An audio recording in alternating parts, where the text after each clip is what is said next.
So if you want to get fired, don't watch this video. If you don't want to get fired, watch this video all the way to the end. Welcome back to another episode of TC with Lily. I'm Lily, your host and resident care coordinator.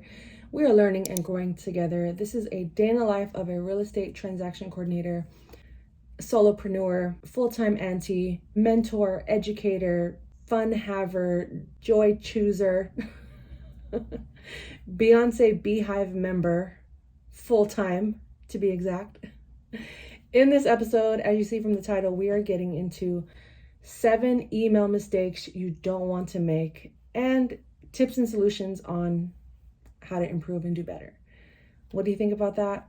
Watch this entire video to avoid getting fired like I have in the past from making said mistakes. I'm giving you the real. So if you are brand new to real estate transaction coordination, maybe you work at an office, you're an office admin, or maybe an executive assistant, wherever you fit on this scale in this world of real estate, these tips will help you avoid getting fired with the quickness. So if you want to get fired, don't watch this video. If you don't want to get fired, watch this video all the way to the end. Number 1 on the list is not responding to emails or not replying all to emails. They go hand in hand, but the overall objective here is to make sure you're replying to emails in the best and fastest manner possible to avoid getting that uncomfortable, did you get my emails? Email, text, or phone call. When it gets to a phone call, that's a red flag on your part. So if agents feel like you haven't been responding to their emails because they can get anxious, they can get unruly, especially if they're sending you back to back emails, you don't have to respond to them within the first 10 seconds, maybe not even the first 30 minutes. But I would say a good window to respond to emails, whether it's a simple, got it, thank you, on it, or you could write a formal response, whatever that specific email requires. I would say a good window of response is anywhere between, I'd say, 30 to 90 minutes. 90 minutes being the very max.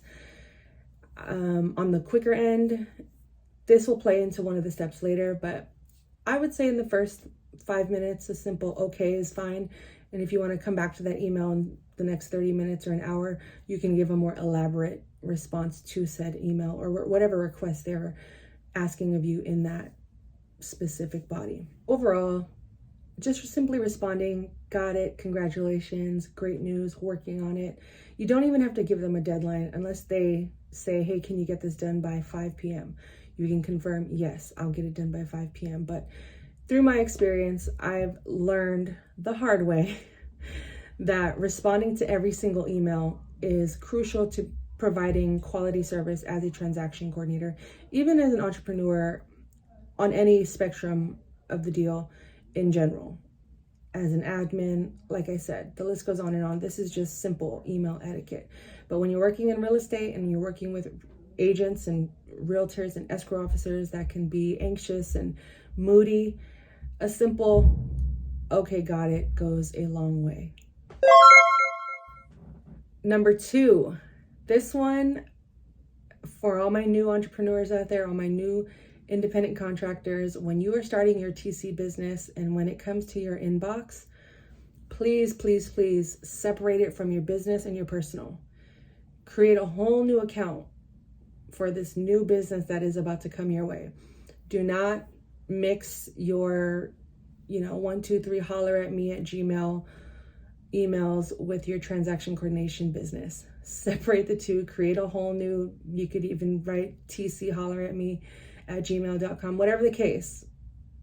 You define what professional is for you.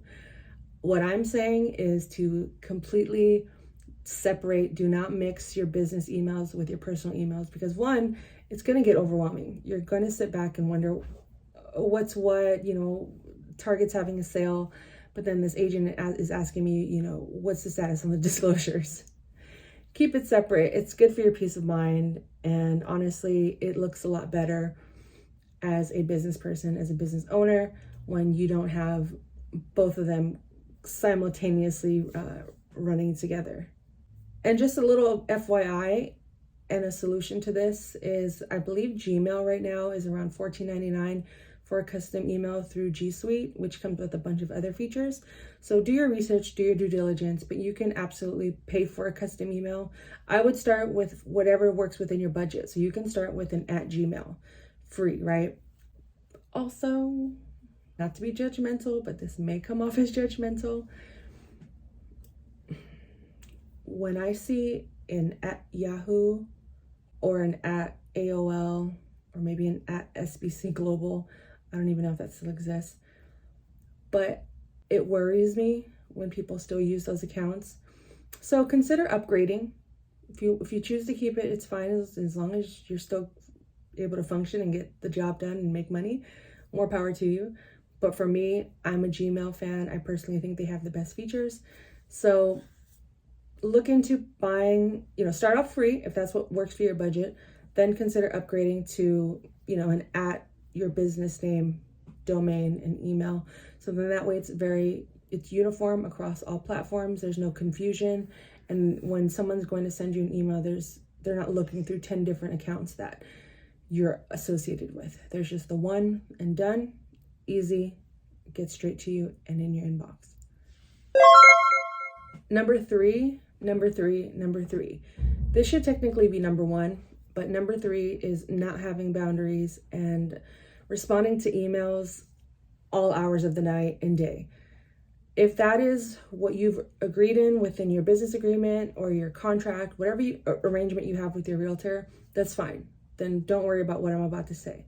But if you are someone that agreed to 9 to 5, Monday through Friday, and you find yourself constantly emailing around 7 p.m., even 5:01, I'll get into that in just a moment. But if you agreed to 9 to 5 hours Monday through Friday, and you find yourself having some extra time in the evening one night, it's around 8:30, 7, whatever o'clock, right? You're eating dinner, responding to emails, and all of a sudden your inbox just blows up or your phone starts ringing. Oh, this TC is available. Let me call them. Let me see. Because most realtors, they don't have set hours. They have a general outline of their day, and most of their day is out in the field, and then their evenings are typically used for admin tasks like sending emails, making phone calls, things like that. So the moment you respond to emails after your designated hours, they see that as a free pass to take full advantage. You give an inch, they take 100 miles.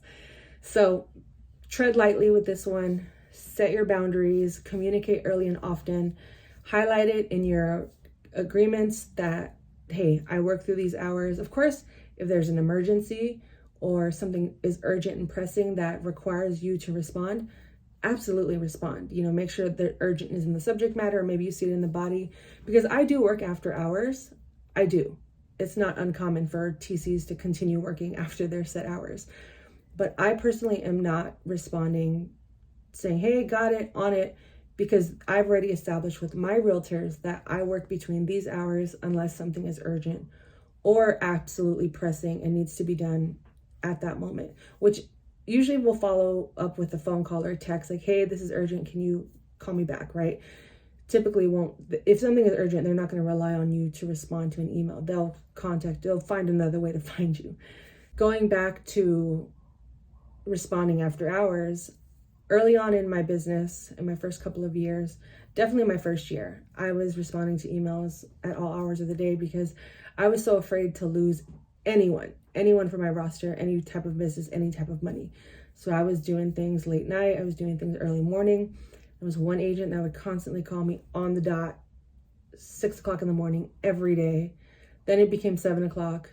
And then it just became almost every day at sporadic times of the day. I had another agent that I was responding to in the evenings.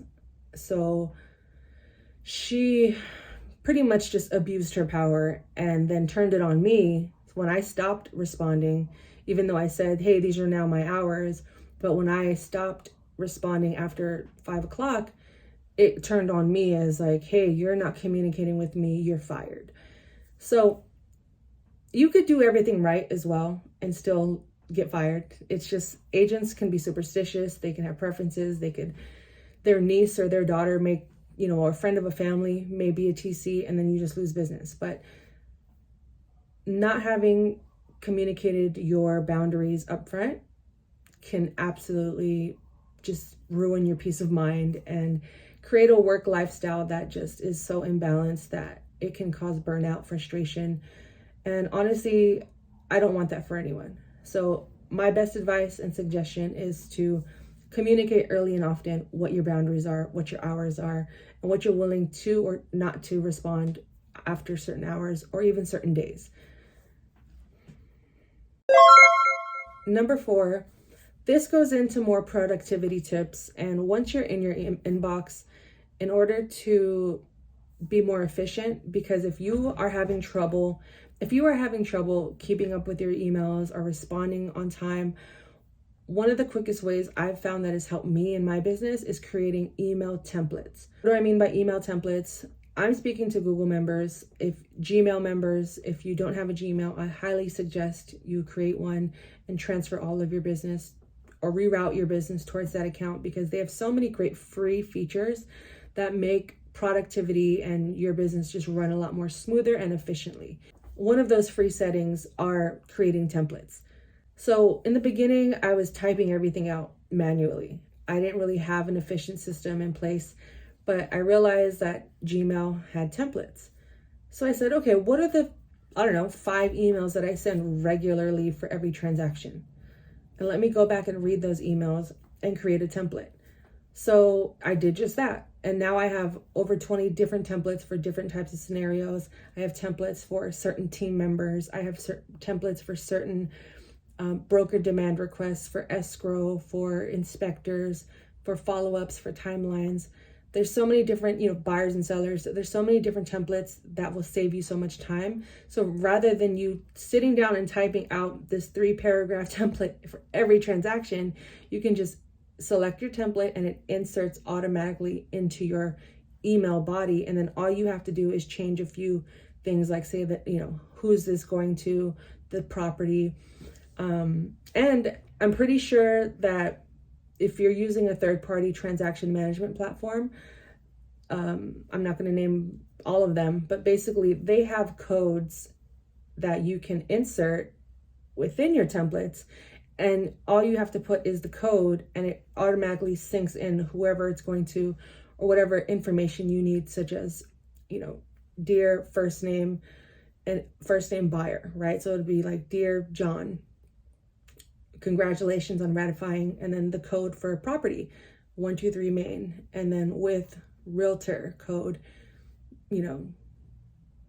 Sam Johnson, whatever the case, and then on and on and on. Automation templates are absolutely your best friend when sending emails, because it will make you more efficient. It'll save you so much time and heartache. You're not having to rewrite the same emails over and over and over again. You have the templates in place. And set up some time with me if you want to go over ways you can create templates. If you don't know how to create templates, I'm more than willing to help. Let me know. DM me, message me. I'm at Transaction Care across all social media platforms, and I check my email and my DMs daily. Number 5, I'm going to keep this one short and sweet. A disorganized inbox, aka chaos. You can lose business this way. You can lose clients this way. You can lose your mind this way. So going back to having templates, that also includes now organizing your inbox in a way that is also productive and efficient for you to see things, to sort things. I know Gmail has a program called Folio. I have already created my own system on how I organize my inbox. I do it manually. I know some may say, hey, you could do it a lot better with Folio, but I tried Folio, and at the time, I could change my mind in the future, but at the time, it just kept making duplicates of everything for myself, and I didn't feel like it was a productive use of my time, especially because I wasn't dealing with a huge volume of emails at the time. I was able to manage everything manually. But either way, the solution to having a disorganized inbox is to organize it. Inbox zero is one method. I had a podcast episode with Courtney of time freedom movement, and she mentioned Inbox Zero that her mentor told her about. And that's essentially just creating folders for yourself, utilizing the archive button. And having an Inbox Zero means there are no emails in your inbox. Do you still have unread emails? Yes, you do. But they're all filed away and sorted, because you're not always going to be working on every single transaction throughout one day. If you have an organized system outside of your emails that tells you, okay, today this is what's on the agenda, that's all I'm going to focus on, then you can go to that specific folder and say, okay, these are all the unread messages that didn't require any urgent attention, because going back to tip number 1, we've already responded and acknowledged the fact that we've received these emails. So now it's time to work on whatever tasks are still needed throughout this process. Archiving, don't be afraid to use the archive button. I was afraid of the archive button. True story. I didn't archive any emails for the longest. I either just added a folder or deleted them. There was no such thing as archiving. And now archiving is my best friend, because the less chaos in my inbox, the better I am as a TC, as a person, as a manager, all of it. As well as having labels for things. I have an urgent label, I have a listings label, sales label, closed, canceled, referrals, audit. I also have subfolders and labels within those categories. So if I have a sales folder or a label, I'll have a subcategory of that where I could place that property. So within my sales folder, I have every property under that. So I know, okay, this is in the sales category, or listings, or this is closed. And then I just edit and move it as I move throughout the stages of the transaction. And it makes it a lot easier for me to know the status and where this specific file is versus just labeling it with the address. I also put, there's other ways you could label your folders and your labels. I like to specifically put the property, the agent, and if it's a listing or sale, I just put L or S as a code for myself to know, like, okay, if it's a listing, I need to look out for these specific documents. If it's a sale, I need to look out for these specific documents. And it's been super helpful. So it's up to you if you want to do if you want to manage your inbox through automation or manually. There's no wrong way. It's whatever you prefer, whatever is easiest for you, and whatever is more efficient for you. You can do a mix of both as well. So it's up to you. These are just my tips and tricks to having a more efficient, organized, and productive day through our emails. Tip number 6 is not checking every email within your inbox. Some emails may come without the subject line, so you may think it's not related to a certain property. And then what happens is you may go and request certain documents or timelines or updates when they've already been sent to you. And that looks bad on your part, because then you're constantly getting responses like, oh, I sent this email 2 days ago. Did you not get it? Or I sent this email last week. Did you not get it? Or in between that, before you even respond or make your request, you get that unfortunate email of, did you get my email? Email, call, or text. And we don't want that. We want to avoid that at all costs. So this also goes back to time management and time blocking, which I mentioned in my previous video, is block out a certain time where you're going through whatever new emails you have. I would do this 2 to 3 times a day. 2 times I feel like is best, 1 in the morning, 1 in the afternoon. 3rd time can be right before you're about to log out for good measure. But ultimately, checking all the unfamiliar emails and emails that just have send to listing agent in the subject title, you want to label those so you can come back to it later, respond, got it, okay, working on it, or sent. And also, going back to tip number 1, don't just wait to tell an agent that you sent it or did it. Have multiple touches of that email that say, got it, working on it, sent. Don't just skip to the sent and done, because it could take you 3 days, and they needed to know 3 days ago if you just got the email for their own peace of mind. This portion of getting emails for certain properties that may not look familiar is important for you to stay ahead and to stay organized. And that's why having labels and folders and simply using your search button can go a long way into keeping yourself organized, on top of things, and efficient. And from a customer service perspective, this looks great on your end as someone that's on it and going above and beyond to be responsive, to be on top of it, and to be aware of the status of the transaction from contract to close. So finally, tip number 7. This one should be obvious, but it happens. Life gets the best of us. Cool thing about Gmail is you can move folders around so they aren't just at the bottom or the top, but check your spam folder. Check your spam folder.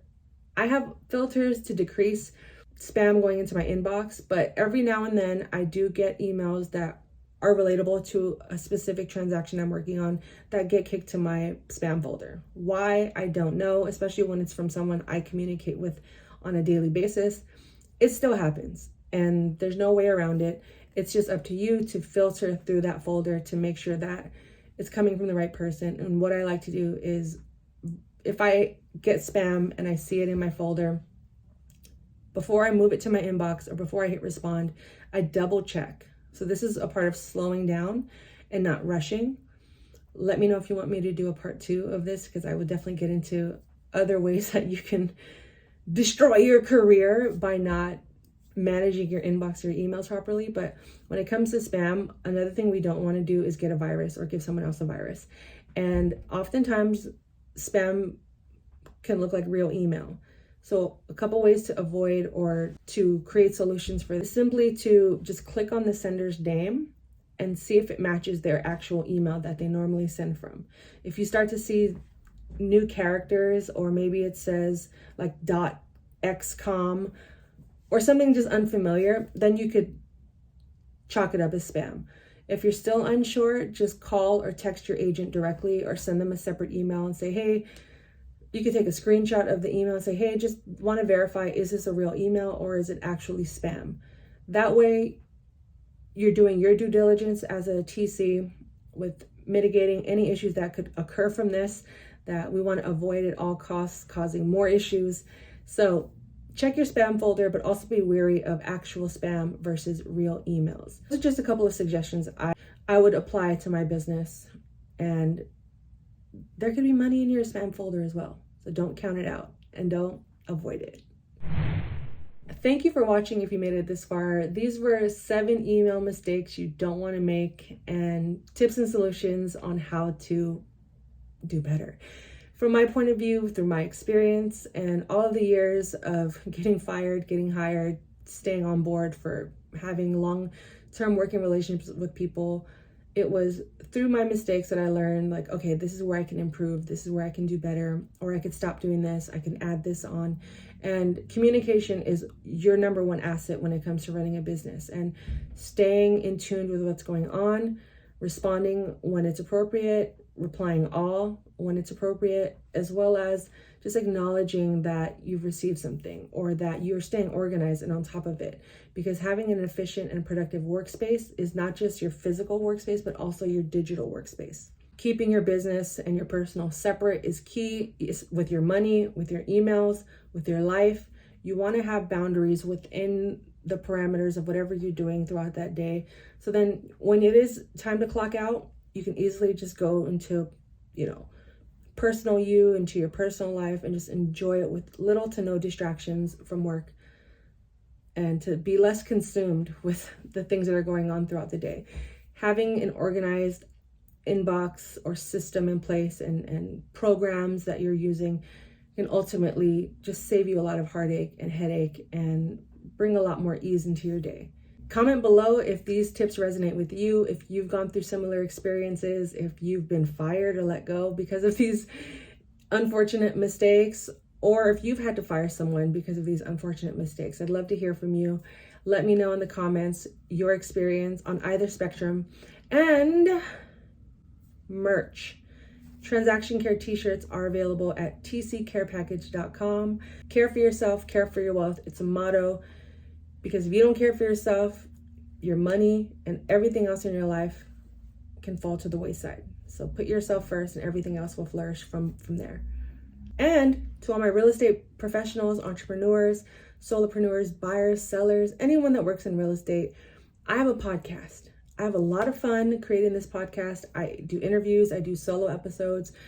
My overall goal is to demystify the business of real estate and just remove all the gatekeeping and just give you the keys so you can choose which door you want to walk into, which career you want to choose with ease and less intimidation and with confidence. That is my ultimate goal, and I want to reach people locally, nationally, internationally, all around the world. I'm open to having these conversations, and I'm willing to bring you that information and those conversations so you could know, and whatever sparks your interest and your curiosity, it's your choice to explore it. And I just hope that my podcast and my platform gave you that inspiration and empowerment to do so. So thank you again. Your support drives me, and I totally appreciate you watching, you listening, you purchasing, all of the conversations we've had. For many of you, I've spoken to you one-on-one. If you want to have a one-on-one with me, I will put the link in the description below and how to schedule a discovery call. Products, digital products, go to transactioncare.com. It all lives there. Join my TC newsletter. That's where you get the real scoop. That's where you get the lowdown, the info, the 411, all of it before it even hits the public. My TC community is the best. We are growing together slowly but surely. And for those that do receive my email newsletters, you know what's up. Tell a friend, tell a friend, tell a friend. That is the best way to stay in tune with everything that's going on with Transaction Care. And if you want to collaborate, if you want to be a guest on the podcast, message me, email me. I'm available. The door is open, man. So until the next episode, I truly, truly, truly appreciate your time. Your time is worth it. Let's coordinate. And care for yourself, care for your wealth. You gotta coordinate. Until the next episode, see ya.